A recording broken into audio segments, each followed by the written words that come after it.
Welcome back. This is Mr. Hassan's Maths channel. I'm now answering question number 5 from the June 2011. This is the Edexcel old papers from the GCE Core Mathematics C2. And this question I've included in my end of topic worksheet for my Cambridge 9709 topics.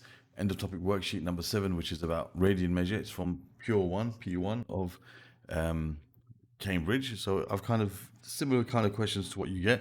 So I've included this question because I actually think this is a very good question. A bit tricky, so it's something that is useful to have understand how to do. So it says here you have a shape in figure 1 is a pattern for a pendant. It's a pattern for a pendant. It consists of a sector OAB. Sector is like this pizza slice shape of a circle, center O, and radius 6 centimeters. And angle AOB is pi over 3 radians. It's in radians, of course. There's a circle C inside the sector which touches the two straight edges OA and OB, and it touches the arc AB at this point as shown in the diagram.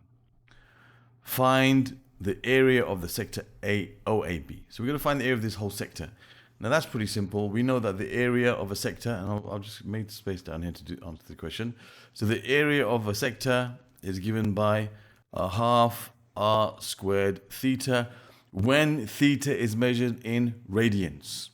Okay, this formula only works when theta is measured in radians, which it is. We have the general formula that we learned in IGCSE, where you have, A equals theta degrees over 360 times 2 pi times pi r squared. That's the area of a sector when we got the angle in degrees.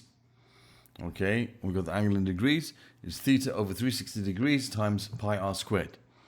Okay, if we decide to measure or use angle in radians, then what happens is this 360 degrees, we know in radians, is 2 pi radians. So if we're doing in radians, you'll have theta radians over 2 pi times pi r squared. The pi's cancel out.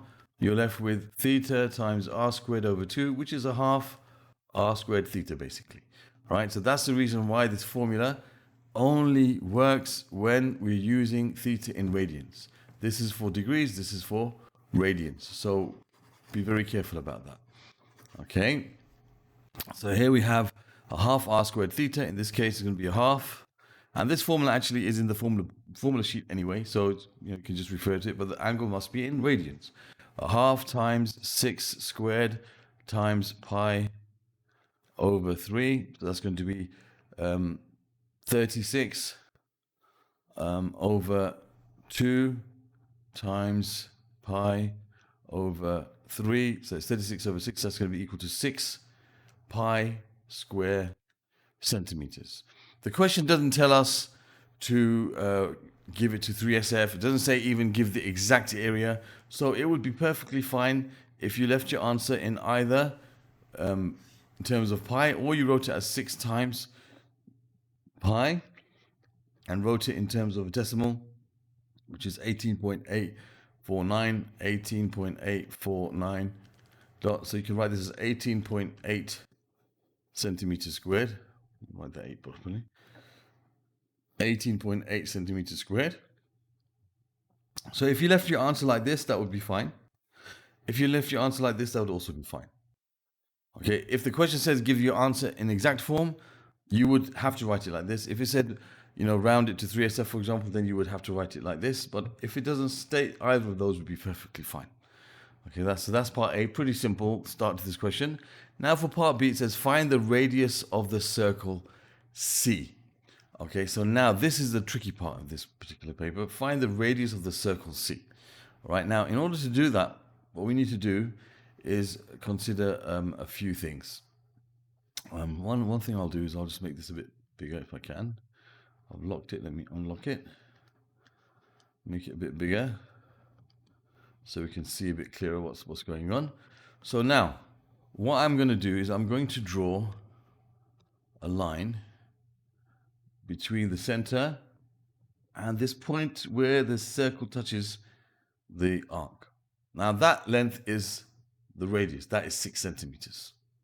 Okay, that length is the radius, right? Now we want to find the radius of this circle. Let's call this the center of the circle. Okay, so this length over here, this length from there to there, this is the radius of this small circle. Okay, and so is this. Okay, so this is also the radius of this small circle. Now, one of the things that we understand, this is like a tangent to the circle. This is the tangent to the circle. And what's going to help us here is to draw a line from the center of the circle to where the tangent hits the circle. Now, one of the laws of, or one of the rules we know from tangents to circles or circles is that the tangent meets the radius at right angles. So this is also the radius here. Okay, this is the radius, of course. Okay, now we can also work out what the length is between these two parts here. Let me just put that in. But I'll put it in a different color so it's clearer. So I can tell what this length is between here and there. Okay, this length here, I can find this length. Why? Because the total length from there to there is, from there to this point here, is 6 centimeters. And the length from here to here is r. So this length here is 6. Okay, this length from here to here,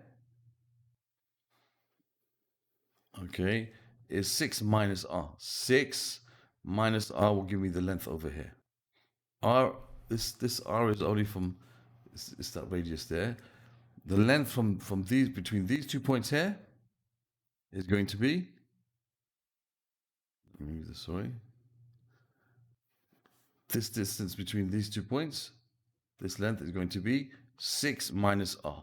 6 from there to there, r from there to there, that's going to be 6 minus r. So if I just take that little triangle and draw it separate from the shape there so we can see it a bit better, we're going to have like a right angle triangle. Okay, this is your right angle. This is your radius. This is the radius. That's that part there. Okay, and this length is 6 minus r. And this angle here is going to be basically half of pi over 3. It's bisected. This is going right through the center. Okay, so this is going to be pi over 3 divided by 2, which is pi over 6. Okay, so I can link these things together now by this angle and these two sides, because I know that it's a right angle triangle, so I can use trigonometry. So I can say this is the opposite side, this is the hypotenuse. So I know that the sine of pi over 6 is going to give me the opposite, which is r, over the hypotenuse, which is 6 minus r. And we know that the sine of pi over 6 is going to be a half. The sine of 30 degrees is a half. Okay, if you're not sure, you can put the calculator into radian mode, and you can be sure. So you have the sine of pi over 6 is equal to a half. So we can say that a half is equal to r over 6 minus r. So now I've run out of a bit of space, I'll just go this way. I can multiply both sides by 6 minus r and multiply both sides by 2. Or you can say cross multiply if you want. 6 minus r is equal to 2r. So 6 is equal to 3r. Therefore, r is equal to 6 over 3, which is 2 centimeters. So there's the answer to part B. It's a bit tricky. You have to understand about radius and the tangent meeting right angles and form this right angle triangle and get the answer. This was quite a tricky question actually in the year that it was set. A lot of students didn't know how to answer it, but you know, it's a good question to practice from. All right, so that's part B done. Now for part C, it says the region outside the circle C and inside the sector OAB is shown shaded. Find the shaded area. So now we know that the radius of this circle is 2 centimeters. So we can say that the area that's shaded, okay, the area shaded is equal to the area of the whole sector, the area of the whole sector minus the area of the circle inside. So the area of the whole sector we found was 6 pi. Already this is from part A. Minus the area of the circle, which is pi times small r squared. So pi times 2 squared. You know, pi r squared is the area of a circle. That's 6 pi minus 4 pi, which is 2 pi square centimeters. Again, we can write this to 3SF 3.146.28, I guess. So 2 pi, which is going to be 6.283. So 6.283 ... So we can write it as 6.28 square centimeters. Again, we can leave the answer in this form if you want to. It doesn't say find the exact area, so you don't have to. You can write the answer in this form as well, 3SF. Both of those would be acceptable. And that concludes this question. So it's really part B that was a challenging bit. But that concludes this question. I hope that was clear. Other questions from this particular paper, June 2011, this Edexcel, C2 paper can be found in the playlist that would be appearing over here. If I ever get asked a question from it, it will be in the playlist over there. Other questions from the end of topic worksheet. This one, number 7, circular measure for my P1 Cambridge collection. This is question number 10. It can be found in the playlist that will appear over here. You can subscribe to my channel by clicking on this link. And you can watch all my other stuff. In fact, down here, you can watch all my other stuff dealing with radians. Radian measure from Cambridge over here. And I'll put here a playlist dealing with radian measure from my Edexcel collection. So you can look at the different types of questions. And I'll have a card here which will show you a video, when you click on it, how to use my channel to find what you're looking for. Thank you for watching. See you soon.